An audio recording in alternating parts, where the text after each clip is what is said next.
اعوذ باللہ من الشیطان الرجیم بسم اللہ الرحمن الرحیم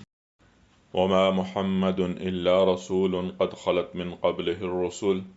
افإن مات او قتل انقلبتم على اعقابكم ومن ينقلب على عقبيه فلن يضر الله شيئا وسيجزي الله الشاكرين۔ اور محمد صلی اللہ علیہ وآلہ وسلم اللہ رب العزت کے رسول ہی تو ہیں،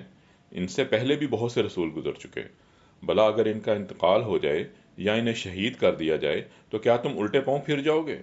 اور جو کوئی الٹے پاؤں پھرے گا وہ اللہ کو ہرگز کوئی نقصان نہیں پہنچا سکتا، اور جو شکر گزار بندے ہیں اللہ تعالیٰ ان کو ثواب دے گا۔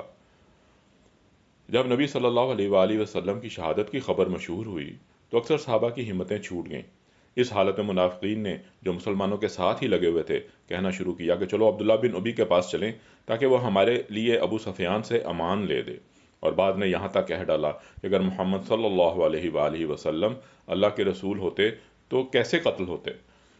چلو اب دین آبائی کی طرف لوٹ چلیں۔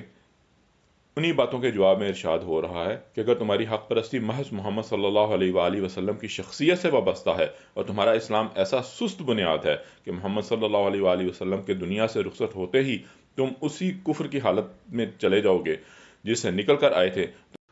تو پھر اللہ رب العزت کے دین کو تمہاری کوئی ضرورت نہیں۔ صدق اللہ العظیم۔